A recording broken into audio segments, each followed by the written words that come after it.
Hello, and welcome back to the Masonic Roundtable, a weekly program where Masons from around the world get together to talk about Masonic news and opinions in a friendly and social manner. As a reminder, the thoughts and opinions expressed here are solely the opinions of the participants and do not represent any Grand Lodge positions or statements, and so make sure you keep your statements open for the public and on the level. To interact with us, you can send questions and comments to our live Facebook stream, hello Facebook land, as well as our live YouTube stream, so hello out there. If you want to catch us later, that's fine too. We usually have the chat replays ready for you to observe the fun in the future. So, you know me, my name is John Ruark. I'm a past master of the Patriot Lodge, number 1957, in Fairfax, Virginia. And next up for introductions, we have Jason Richards. Hello, Jason. How are you? I'm good. How are you, John? I am 87% today. Okay. Holding steady. Good deal. How about you? I am in a food coma, Ah, nice. as are everyone else on the show outside of you. But I will say I'm a past master of Vacation Lodge number 16 in Clifton, Virginia. And you're also Jason Richards. Awesome. You All right. introduced me. You're like, next up, Jason Richards. Yeah, you know, just in case. I was trying to save you some airtime after you bumbled the introduction. I did. We got to get that canned. So anyway, moving away from Jason Richards, we have Robert Johnson. No, we don't have Robert Johnson, but we might have another Robert ready for you. So the next up, Joe Martinez. How are you, Joe? And someone else. But first, who are you, Joe? I am. Well, you just said my name, but I'm Joe. I'm waiting for Joe Martinez. Hi, Joe Martinez, also in food coma, and I am. What am I this week? I'm the master of Manassas Lodge, number 182, Manassas, Virginia, member of 94 other things, and I found this dude on the street. And this And dude he's going is to say hello as well. Brother Robert William Marshall, the slightly more attractive host on the Historical Light Masonic podcast. So hello and good evening. Good evening. Glad to be here with you guys. I am going to follow the format you all shared. So I'm a past master of Waco Masonic Lodge number 92, the Waco Masonic Lodge. I'm a proud member of the Austin Scottish Rite Valley, a proud member of Mercury Lodge in Dallas, where I was the charter marshal who marshaled the charter to the first meeting, and also a member of the Kansas Lodge of Research. Quite a few things. Awesome. Well, it's great having you here tonight. Yeah. Glad to be here. Glad to have you. As always, we want to give a special shout out to the patrons who support the show. You guys are awesome, and we really appreciate everything you guys do. So if you want to join in some of the behind the scenes, head on over to patreon.com/the Masonic Roundtable, and we'd love to have you in our little secret club over there. Jason looks frozen. I'm still here. Okay. All right. It's that food coma. It's the food coma. It was a lot of food coming going on tonight. It's a lot of food coma. Robert and I are drinking coffee at 9:45 at night because we ate a lot of barbecue. I don't want to call it barbecue, Robert, because I know you're not a barbecue. Texan. I don't want. Well, it's Korean barbecue. Do you have the meat sweats? That's the real question. Not yet. I cranked the AC down really low, so I think we'll avoid the meat sweats. But I'm there. I definitely am looking very much forward to putting on elastic banded pants later. Nice. After the show. It was delightful. Hey, Korean- best brisket outside of Texas, right, Robert? Oh. Okay, Ooh. that might be fair. There's really good brisket that comes out of the Caribbean where barbecue originated, but Korean barbecue is really, really good, as I learned tonight. Nice. Yes. So it's a throwdown. Nice. All right. So let's see. Tonight's topic, we are going to talk about death, rebirth, and Freemasonry. So we've got a plethora of topics to talk about tonight. So without further ado, in case you haven't noticed, we like our skulls. We have a lot of skulls in Masonry, in case you didn't know that. If you're not a Mason, it's not creepy. Yes, are there some over here? Are there some? Maybe? Nope. Don't see any at all. Zero skulls. No. Zero No. skulls. In there.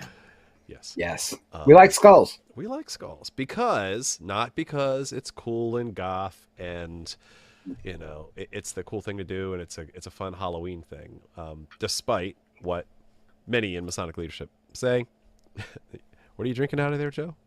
Oh, that's a skull-shaped coffee mug. Okay, got it. Skull-shaped mug. But there's a deeper meaning behind all of that. And so, you know, we've covered Memento Mori on the show, but we might go deeper into that tonight. We've also, you know, just covered basically, you know, what it means to go through initiatic processes. But specifically, we want to dive deep into where does death fit into the Masonic experience, what its symbolism is, and basically how do we apply those lessons to our daily life and our daily practices and our daily philosophy, right? So I'll hand it over to Joe and Handsome Robert. Handsome Robert. Quite handsome. To actually kick off any one facet of death in particular that you wanted to start with. You want to go first, or you want me to go first? Go for it. All right. So rock, paper, scissors. Rochambeau. I hate that name. I always call it rock, paper, scissors. But I digress. Yeah, so Masons, at least some Masons, are fixated with the concept of death when it comes to Masonry. A large majority of them, like you said, think it's weird and goth and stuff like that. But I'm here to kind of give you a spoiler alert. If any of you have been through the 3 degrees of Masonry, one of the core themes is death. And the understanding that death is a necessary part for you to move on to the next thing. And what we'll talk about tonight, and I know Robert has amazing insights on, is what exactly is it that needs to die? Because you're making a face like you do have insights. You have great insights. Okay, we're going to hear those insights. I can see your face on the camera. No pressure. But there is a requirement that there needs to be death, and our Masonic initiation really teaches that lesson. And sometimes, unfortunately, it's glossed over, or it's replaced with things like one-day clashes, and where candidates don't get to experience that necessary part of the Masonic initiation, which dying is an absolute necessary component of, and you have to go through that in an experiential way. But off my soapbox. So yeah, experiencing death is important to Masonic initiation. Robert, do you agree or disagree? I absolutely do agree. I think a certain sense of the rule of contradictions and the truth in contradictions comes into play when thinking about death in Masonry, in a lot of ways. But for one, I would argue that Masonry is intended to bring a man to confronting, accepting, and overcoming death all at the same time, and our mortality, accepting it and overcoming it, or even transcending it would probably be a better word. But I think there's 2 very loud voices in American Masonry right now. One that is very anti-death symbolism, anti-skulls, anti-confronting mortality. Let's put all that stuff away. It looks cult or whatever, right? And then the other side is, you've already alluded to right there at the very beginning of the intro, this group that kind of almost leans into it with a punk rock or goth vibe of, oh, this is cool. And which, you know, personally, that's okay, but that's not what Masonry is intending to do Right. with death or skulls. And I think it actually risks the same sort of loss and meaning of the symbolism that the opponents would. So 2 different kinds of fallacies with the same unfortunate result. I think he said the most important thing I heard, because I'm not included in this punk rock thing, and please don't look at the 24 skulls I have in my office as a judgment by Robert, which we'll talk about after the show. But I will say the most poignant thing that I caught from what he said was accepting mortality. And I think that is such an overlooked component in most initiations, and that's really the crux and the important aspect of what you need to learn. And we gloss over it, and we lately have sucked at doing it, you know, really impressing that lesson that there is a finite nature to your life here on this earth, and we really gloss over that the impact that has and how it should carry us forward. And I think, the symbolism of death should be used as really a stark reminder that, hey, all of this is coming to an end at some point. And what is your life worth before, and what will your life be worth after? We don't talk about it anymore. Yeah, I'm glad you brought that up, because one thing that comes to mind recently is I did see like an average life expectancy chart, right, of through the ages, right? So we're living the longest now on average than we have pretty much ever in history. But if you look back even just as early as the Civil War era, like we were only living till an average age of 40. Obviously, people live a lot longer, and the mortality numbers are skewed because they count infant mortality, right? Because they just didn't have the cleanliness and sterilization, right? So consider all that, but still, 40 was kind of the middle of the road, was kind of the average life expectancy. So, yeah, I see kind of Joe kind of squirming in his seat there, like, crap, I'm on borrowed time right now. I'm on the other end of that bell curve, I'm way far I'm off. just breaking expectations by living. Right, and so the way I see that in conjunction with what you just said is that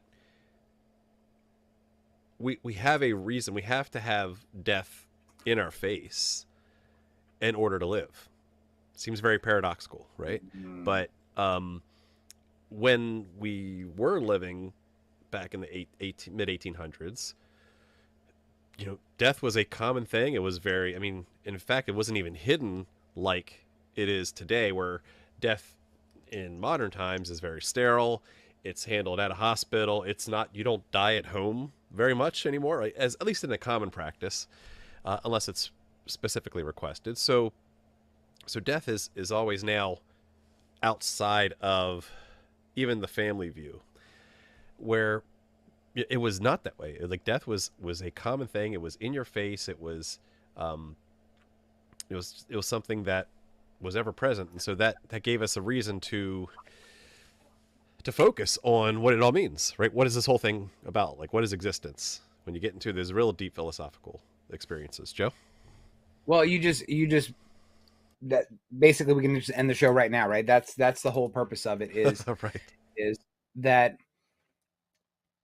one of the major purposes of Freemasonry is, and we'll talk about all the other stuff, the fraternalism, the charity. Oh, those are all wonderful things. But in order to be truly living and extolling those virtues, you have to have that you have to have overcome your own mortality, right? And it sounds weird to say that, right? Like, we live in mortal bodies, and at some point we're going to kick the bucket. Apparently I'm over the bell curve, right? Because our life expectancies have gotten so much more awesome than they were 200 years ago. But modern man does not confront his mortality the way that we did back in the day. So, our schools like this that teach us how to walk through death, and we're not talking in an allegorical way, right? We're talking about really confronting the specter of death. Because we don't do this in our, postmodern, technological, super medical age that we live in. We don't confront death the way that people did long ago. And it's really a necessary component to casting off the old crappy ways of doing things, and moving towards something better. And out of that better comes being a more charitable person, being a person much more devoted to brotherhood, where it actually means something and it's not just something on a dues card. But I'm rambling. Robert? So I like where you're going with it. Two things that were mentioned. The way death was handled in the 1800s, it wasn't hidden away, is what you said. It wasn't hidden away in the 1800s the way it is now. And it not only wasn't hidden away, it was an art form. Death was an art. It was known as the Vanitas tradition that really came into a kind of a peak during the Victorian era, with skulls, flowers, salamanders, a few commonly paired motifs being displayed together. And when I talk about death or skull symbolism for lodges, we start off with a video about that Vanitas tradition to try to help guys reconfigure the way they're looking at death out of this postmodern perspective that Joe was just describing. So I think that's really important when we're looking at it from a Masonic perspective and trying to understand what death and skulls and mortality meant to the Masons who came before us, and potentially what we might be able to bring back to society through Masonry by understanding something about death instead of hiding it away. The other thing you brought up was that we don't die at home anymore. I can tell you my Masonic journey truly began when my great-grandmother died in my arms at home. And I inherited a lot of my great-grandparents' stuff. And bless her heart, she was my mother figure growing up. And she was very concerned with making sure that I had her properly dressed when they came to get her, of all the things to be concerned with. But I inherited a lot of their stuff after she passed, and that included bedroom furniture and a little rotating drawer that had Masonic coins and a certificate and a Scottish Rite patent hiding in the little drawer.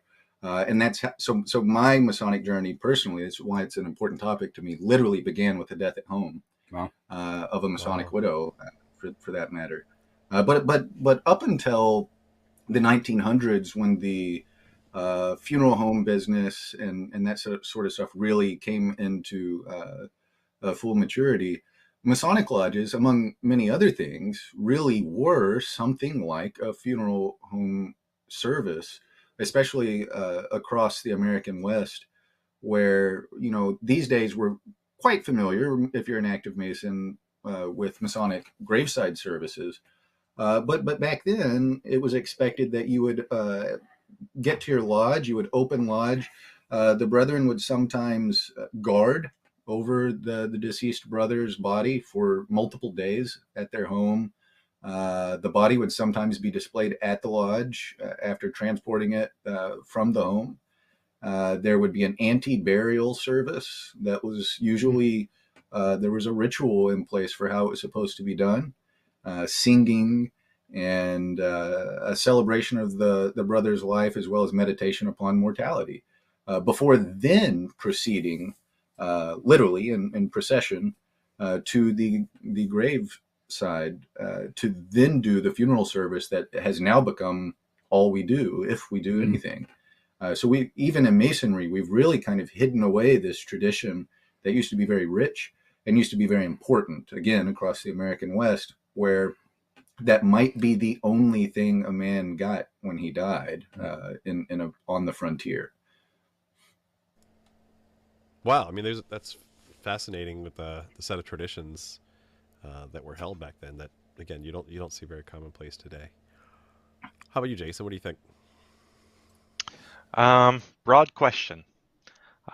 So wholeheartedly agree with most of what I've heard tonight, outside of what Joe said. Some of it was okay. I'm gonna tolerate you tonight only because I'm really full and bloated, and we ate a lot of beef together. So I'm gonna we did. It was great. A little bit of pork too. Oh, hey, there's another Robert.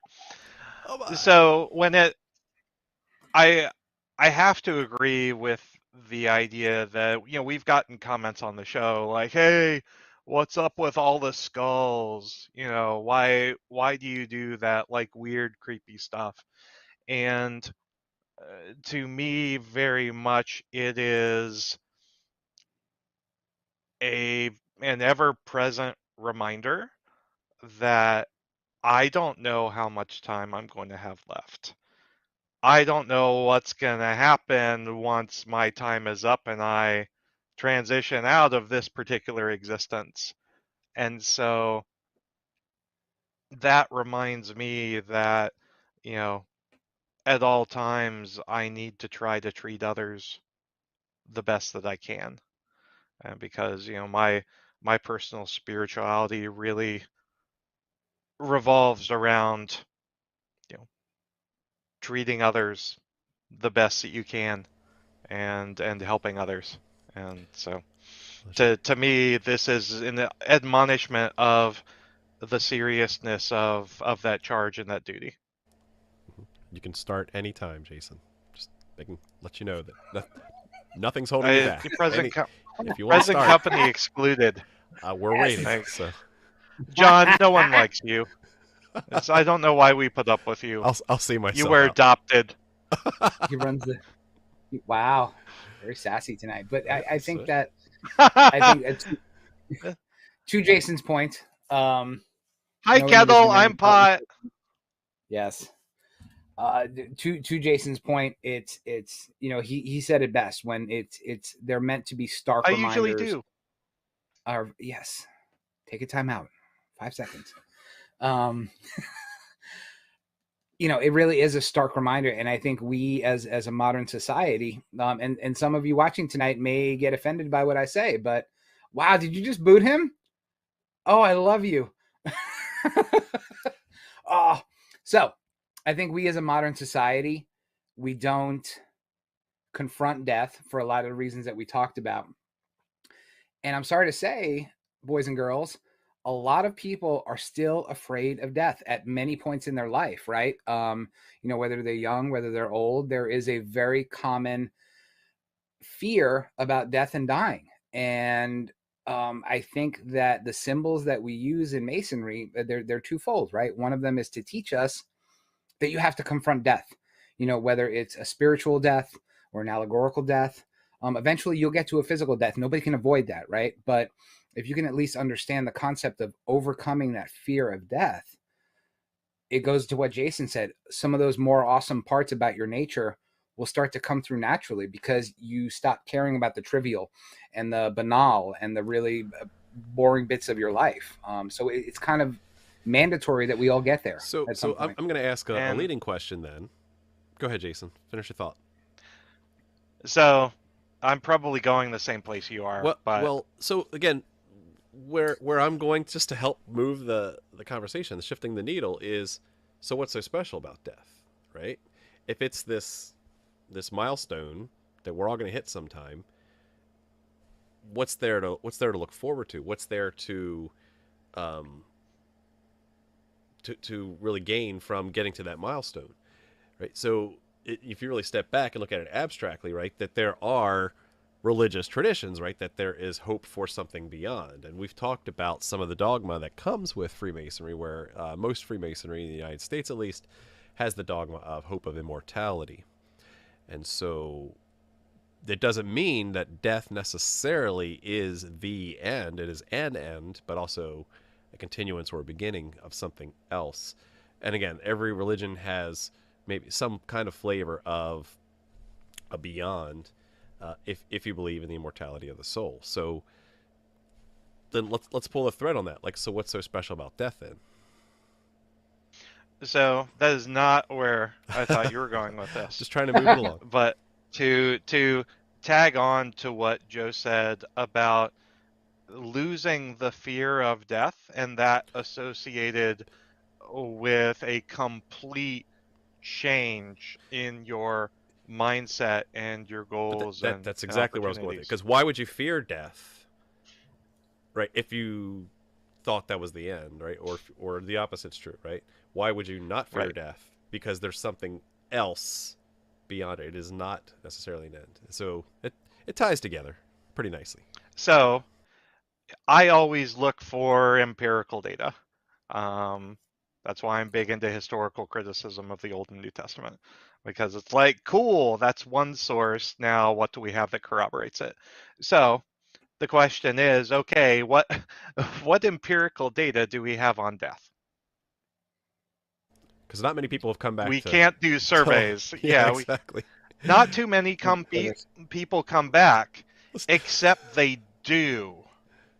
What? And research that I have been diving into, for spoilers, a paper in my next Masonic presentation deals with the concept of near-death experiences. Scientists since the 1970s have been empirically studying patients who undergo cardiac arrest and brain death just to come back. And there's empirical evidence that for a certain percentage, I don't have the stats off the top of my head, but for a certain, non-trivial percentage of patients that experience a near-death experience and come back, they no longer fear death, and their outlook Wow. and worldview is turned completely upside down to the point where they quit their, you know, jobs and businesses and transfer full-time into nonprofits and other places where they can devote their entire lives to helping others. And that's consistent across like religious types and geography and stuff like that. Is that true? Yeah, religion has no statistically significant impact on the type of experience you have or the thematic elements that you Interesting. experience. It only colors your perception of what you actually see. So Christians will often be, see Jesus, or you may have someone who's a Buddhist who sees the Buddha. Um, but the thematic elements, what those visions say, the experiences gained through that, going toward a light, seeing a barrier that you can't cross, a being clothed in light, those are thematic recurring elements that are statistically significant over a portion of NDEs, regardless, again, of the strength of your faith or the form in which your faith takes. NDEs meaning near-death experience, right? Yes. Mhm. Yes. I'm an acronym guy. He What's likes that. fascinating about the whole idea of the NDE, is that for years, people who have really looked into this, and what we're doing is we say, like for instance, the New Agers, right? New Agers got like all this attention, Shirley MacLaine and crystals and holistic stuff.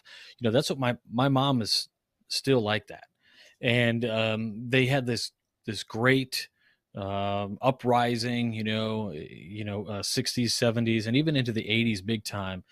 And then what happens is like we start to devote more time to the science, the empirical science, and what things show. And slowly, like these kinds of concepts, new age concepts of a true universal life after or whatever, right? They get hokey.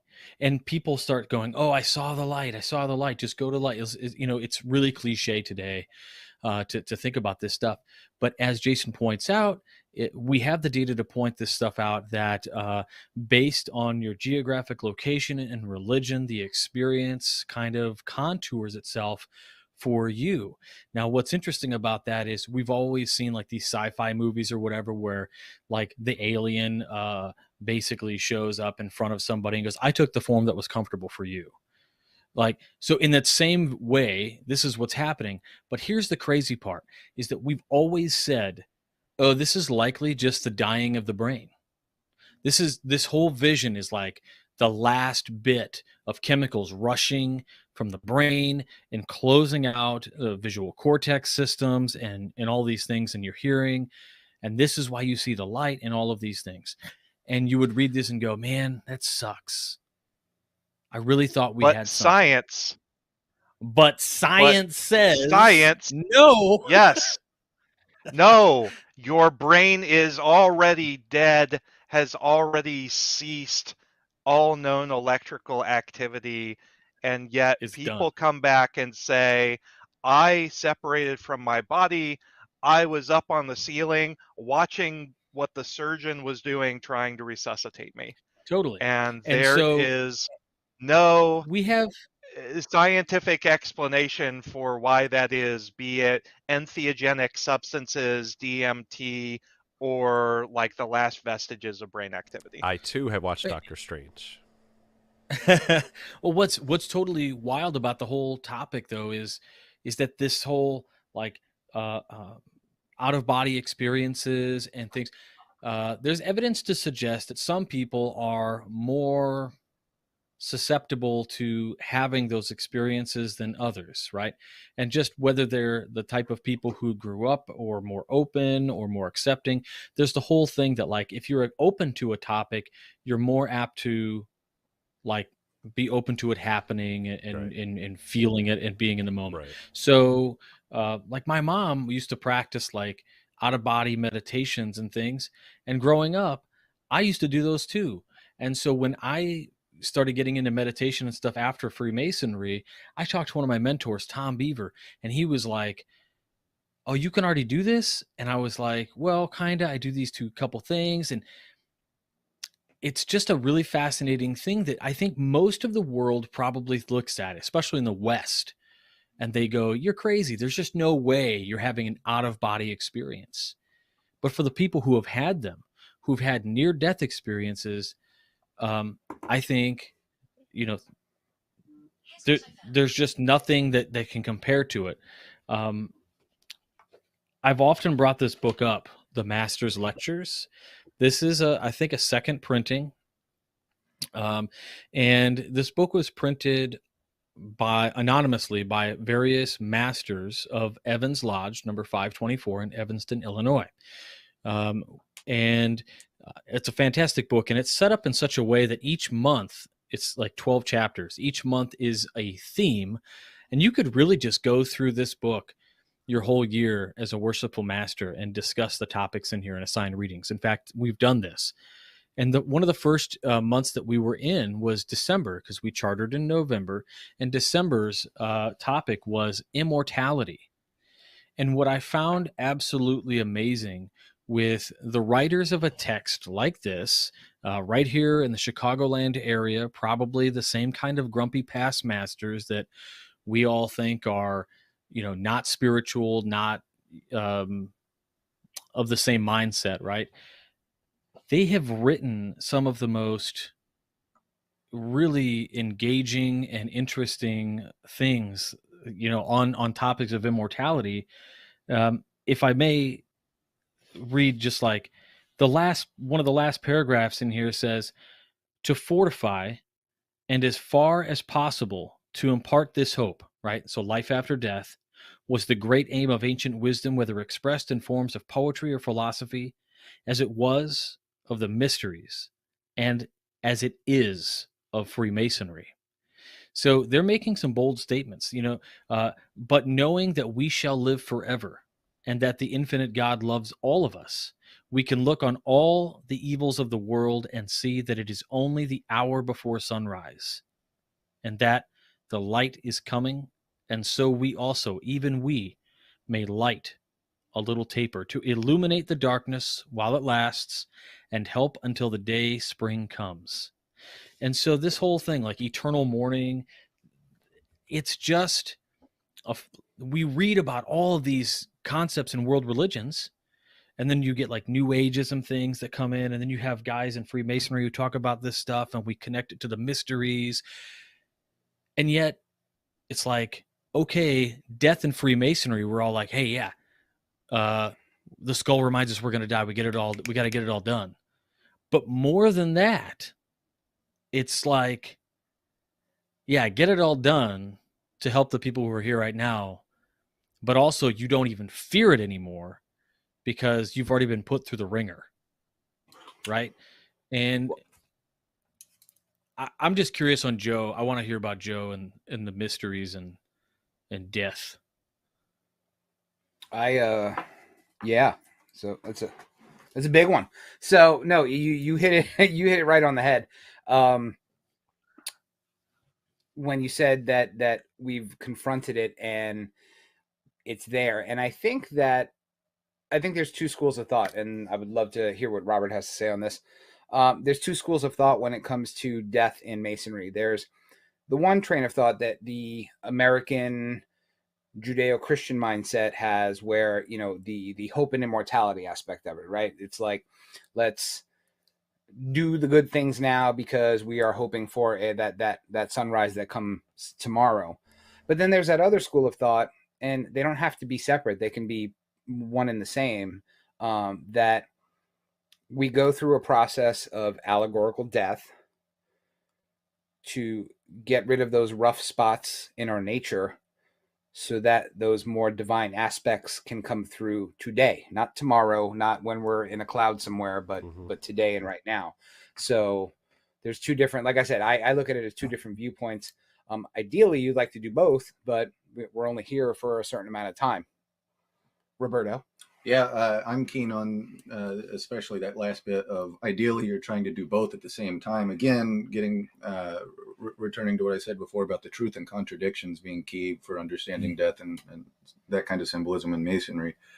I'm reminded of the oft quoted line that a good Mason must be prepared to plant the seeds for trees under whose shade he'll never sit.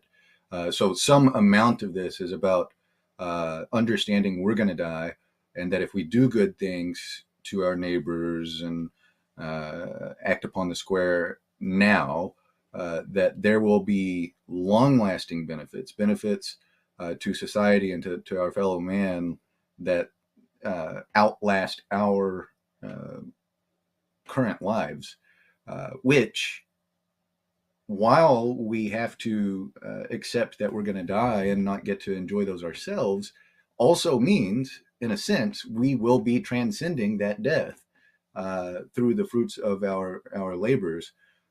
So the way I like to think about that quote is tacking on an extra, while I may not get to sit in the shade of that tree, I will, if I work towards perfection, in a sense, become the light that is coming onto that tree and causing the shade in the first place.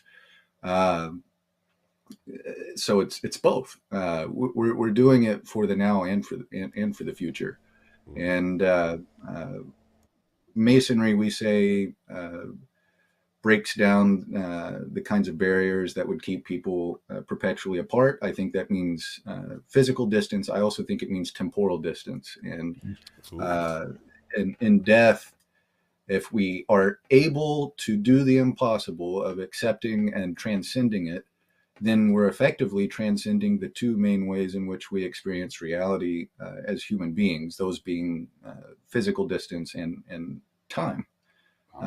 If we can overcome physical distance and we can overcome time, we're now time traveling, which is something I actually believe we do in Freemasonry.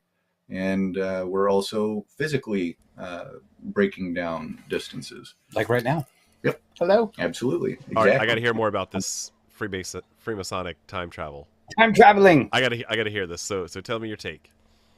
Okay. I don't know if we've got enough time for my whole take on it, but let me throw out some things that we're all very familiar with. Okay, so from generation to generation, we're very familiar with that concept and talking about Masonry in that way. That there is this unbroken in traditional high church Christianity. There's a notion of like laying on the hands, right, and apostolic succession.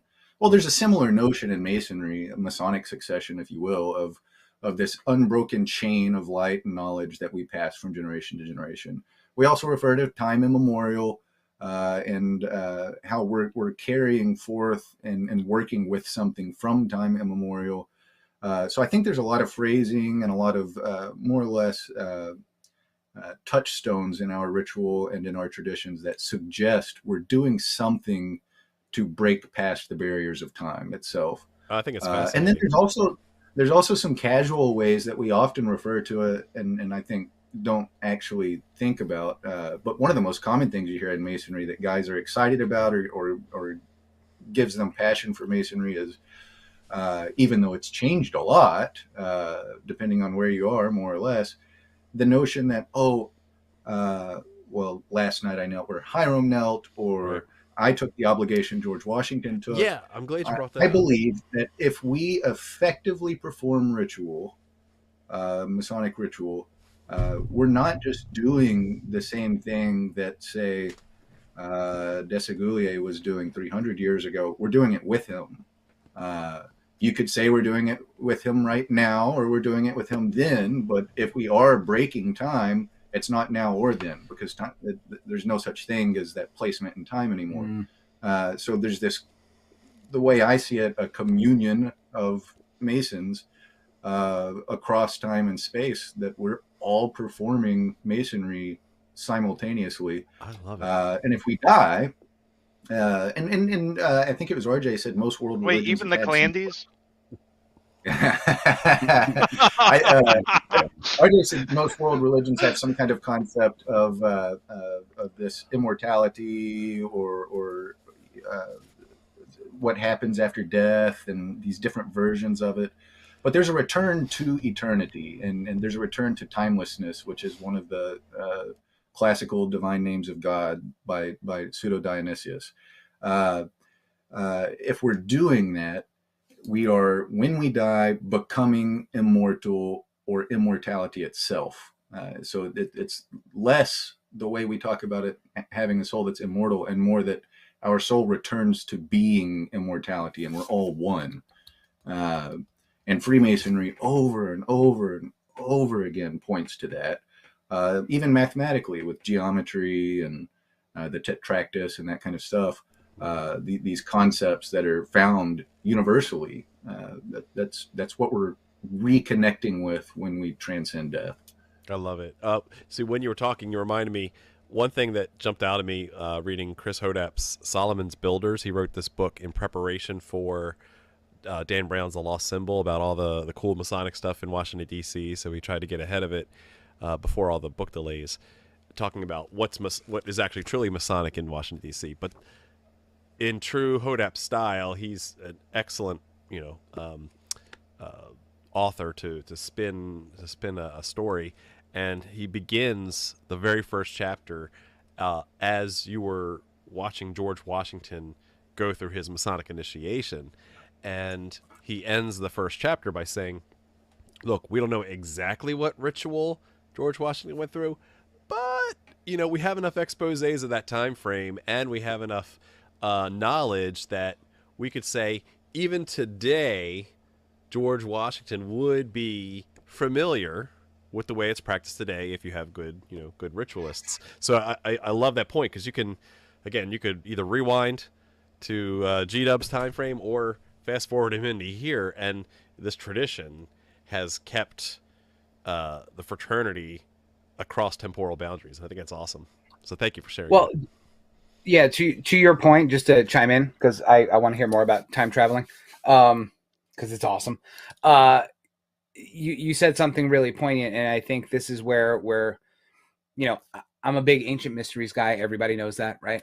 But I never come out and say that Freemasonry is a direct descendant of the ancient mysteries. But you said a really interesting word that I think needs to be pointed out, which is tradition. Right. So it doesn't really exactly matter what George Washington's ritual was, or, how Desaguliers became a Mason, or what they practiced in Eleusis, or what they practiced in Gnosis. The trappings of the story don't matter. It's the thematic lessons that you learn. And those, for the most part, as far as we know, are pretty damn similar. There is a story, whether it's the story of, Persephone and Demeter. It's about death. It's about renewal. It's about the lesson that you learn, that it's cyclical, and there are really important life truths that need to be learned. So, it doesn't matter what the ritual is, as long as it's holding on to those themes, then it answers that question for every seeker, regardless of what age they lived in. Similar to the common thematic elements in Jungian archetypes, near-death experiences, world religions. Humans operate on a certain wavelength with common thematic elements, regardless of who you are, regardless of your religion, and where you came from, and where you exist. And I find that fascinating. I really do. So again, whether it's similar experiences on DMT, similar experiences with with non-death experiences, or near death. What did I say? Non-death, near death experiences. This is a non-death experience. Also called living. Got it. Yes. We do that. So another topic I find interesting too is the parallels between Freemasonry and Stoicism, which Stoicism actually has a lot of concepts of how to handle grief, how to handle death. And if you're not familiar with, if you're kind of at a surface level reading of Marcus Aurelius and a couple others, you would think it's kind of cold. It's kind of about, very surface level. It's about detaching from emotions, but the opposite's actually true, right? It's understanding we as humans have emotions. It's how we react and how we handle those that go with that. So they obviously, one of the largest emotions that human beings have is grief, and how do they handle death, whether it be their own or whether it be the death of others. And so you'll see common themes in Stoic writings, like, imagine, again, one that hit me just in the face the other day, because I have 5 young kids, was about, imagine that every night your child was going to die and would not wake up in the morning. And that just slapped me in the face when I read that, because it's saying, like, basically, don't try to focus on the negative aspect. Focus on what are you doing right now to overemphasize, like, if this were their last day on earth, how would you make that? How would you feel complete? How would you feel like you've contributed to their well-being, your well-being, etc. Right? Left things, a lot of regret that people have in death in general, right, are things unsaid, things undone, feelings, not shared. And so the Stoic philosophy says, don't wait, right? Just treat every day as if this was going to be your last, and it'll make it a lot easier on you, because you'll get it all out. You'll get everything out. There won't be any regrets if you truly hold it as, a philosophy of, oh, golly damn. He totally Elmer Fudded that, yes. He did, yeah. Total. He's had a couple of them tonight. So I'm trying to get John. philosophical here, guys. So, and there's other. Don't you mean philosophical? Marriage. Marriage brings us together today. I love to love. Dude, we're making a doctor's appointment for you. This is like 2 weeks in a row. You're not speaking well. Like, we need to make you an appointment with a neurologist tomorrow. Remember when John had a stroke on air? Remember that? That was great. Was that why you spit out your beer earlier? Yeah. My goodness. But Wow. Back to seriousness, though, I think that everything that John said outside of his Elmer Fudd moments was spot on and just on target.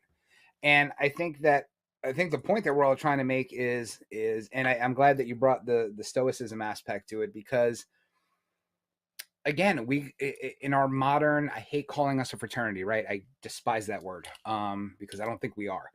But in what modern Freemasonry is today, I think we really gloss over the fact that there is such an importance surrounding us understanding and like Jason said, overcoming death. Whether it's at first, again, our spiritual death or an allegorical death, or dying to the way that we don't want to be anymore, right? We have that famous bumper sticker of "We take good men and make them better," that everybody loves to say. Well, how do we do that? Through death. It's through. That's exactly right. It's through death, right? Through having that old self of yours die, so that new person, like what Robert was saying and what Jason was saying, that new person, that part of divinity inside of us gets to reach out and do good things while they're still here on this earth. I mean, that's the point. Like joining the shrine. But no, when you talk about the idea of when you talk about this death, we are so just stuck on the idea of symbolic death, that ritual that is done so poorly. Is there a case to say that in order for the ritual to be taken in the way it truly was written to be and to accomplish whatever that goal is, let's just pretend it is to make you come away the same as you would have after the mysteries, right? With a new outlook on life, a non-fear of death, to be industrious and a productive individual, all of these things, because you've already faced it. Is it fair to say that unless we scare the crap out of a candidate for real, we're not doing the job? So here's something. I don't think scaring the crap or abusing the candidate has anything to do with it. I think it's more the connection that the candidate has with the brothers in the room and realizing that your best friends just buried you. Like the connection that you have with those brethren who signed your petition, the fact that they essentially staged a funeral for you. Yeah, I think it's a little bit of both, right? Because most of these initiatic traditions need to have an event that upsets the status quo, right? So there's something that needs to be turned upside down, something that needs, and I'm not talking about hazing, okay? Let's make that perfectly clear. I'm not talking about the actual art of physically harming someone or anything like that. But Right. if there is something that can bring someone to a different plane of consciousness, a different mindset than where they came from, Joe, don't start, then there has to be a difference that comes out on the other side. So that's so I think that there's that piece, and exactly what you were just talking about, Jason. Then the realization that, holy smokes, this order that we're in, not this fraternity per se, has a shared common experience of this, and these people that I trust, that I like, that have they're all of one mind, have now laid me to rest. That's fascinating. You just, Well, I mean, that you just brought it home, right? It's that common experience, and I agree with Jason. I don't think you need to scare the crap out of a candidate, right? That's not the point. And you don't have to attack the concept of death from a place of terror, right? Terror and fear are two different things, right? Like, I go to bed every night and say, I'm afraid to die, right? Am I going to wake up tomorrow morning? It's different than horror movie, horror. But I think you hit it on the head with, I am sharing a common experience. And going back to what Robert said, of all these people through the millennia that have done this before, and they came away, if done properly, to Robert's point, taught me a lesson about myself and what I need to keep and what I need to throw away. Robert? Yeah, I'm gonna give Robert here the final final word before we get to our final thoughts and our question of the night. So we'll get, as far as the regular part of the presentation, go over to Robert William Marshall.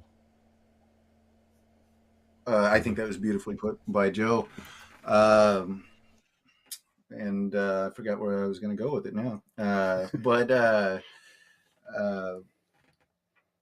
I think that the notion of terror or fear, or must we scare the crap out of them, as RJ put it, to have the intended effect, I think that can have the intended effect, right? So I wouldn't outright condemn the concept.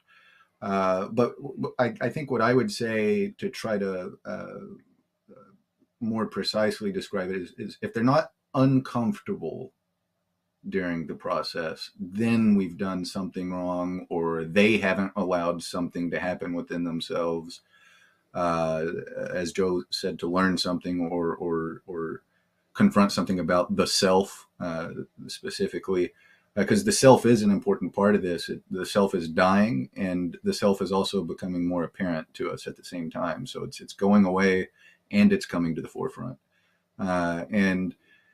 If that's not happening, then we have done something wrong. It should be uncomfortable to confront everything you know, everything you've learned, everything you've been taught, your worldview, and to see it as perhaps only being allegory, an allegory of understanding reality. And Plato's allegory of the cave is one of the oldest examples of that. You've got the guys chained down in the cave. all they've ever known, because they're chained, is the shadows on the wall. And you've got the second tier guys with the puppets or the models casting the shadows. But one day, one of the guys that's chained, and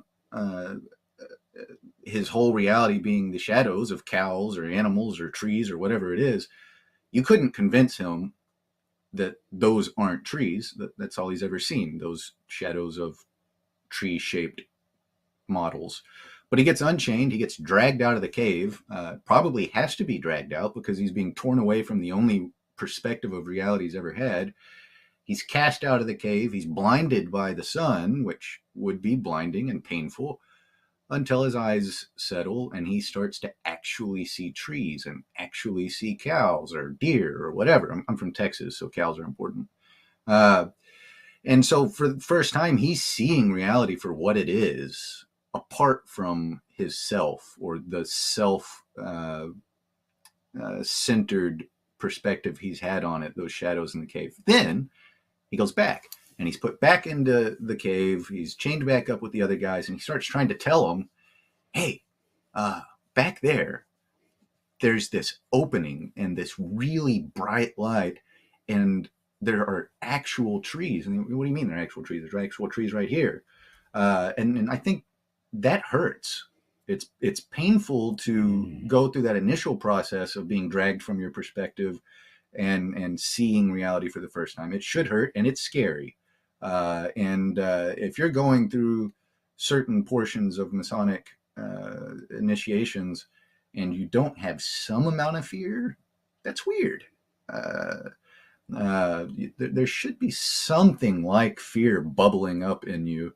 But to, I think it was Jason's point, ideally you've established a brotherhood or a fraternity in the literal sense of the word, with the men in that room, that helps allow you to push past that and make it out of the cave, and see reality more clearly and more broadly and more universally for the first time. So that even if you do go back to the profane, as we sometimes call them, or the uninitiated, you're not going to be able to explain the mysteries of Masonry to someone who hasn't been through the degrees. But you do still have that fraternity or that brotherhood with the other people who have gone through that process, and you now have a new common language upon which to discuss it and share a more meaningful perspective on life and death, because that's what's happening. Well, Brother Marshall, that was utterly fantastic. A great way to end, and segues into the final question that we have for tonight. So the final question for the rest of the hosts is, would Freemasonry be the same or as effective without any symbolism or actions or themes around death? Would Freemasonry be the same or as effective without any symbols or actions or themes of death? Let's go to Jason for his thoughts. No. Great. Thank you for that lively comment. The fact of the matter is that I think what my question is then, what else is as powerful of a motivator? I like food. Okay. But not as much. Yeah, motivation, not as much as death. That's a great point. Thanks, Jason. Over to you, Robert. Would Freemasonry be the same or as effective without any symbols or actions or themes of death? I'm hard pressed to think of something that is of a nature that everybody has to go through, because it is scary for people to not know where they're going to go next. If there is something, whether they have doubts in their faith, whatever the case is, it seems to be the one thing everybody has to go through, and there's just no getting out of it. And I think because of that singular fact, I mean, nothing else is guaranteed. The famous saying, right, is death and taxes. But honestly, death is the only guarantee you have. So it must be the only real way to impart the type of lesson that you should give, the type of lesson that you are called to learn, the type of lesson that sages from thousands of years have been giving us a similar lesson, in that we continue to exist. Science has told us we continue to exist. The law of thermodynamics arguably proves you continue to exist. All of these things. But there's only one way to teach it. It's almost like an unlearning process. To unlearn the fear of death that society or your culture has put into you. But then again, the human body has developed ways to ensure the propagation of species. And in that, you are like, you have built-in mechanisms to fear death so that you continue to live. So if you fear death, like biologically, is your body lying to you? There's all these things, but that fear is what builds it up. And I think it is absolutely necessary within any initiatic order that you face some concept related to your ultimate demise. Well, there you go. Thank you, Robert. Over to Joe and Robert. Yep. So, awesome show. This was absolutely one of my favorites. Not just because Robert's here, but also because John definitely needs a neurological exam. So we're going to get that looked into, my friend, after the show. But so to answer your question, no, absolutely not. I don't think it would be as impactful or as meaningful, because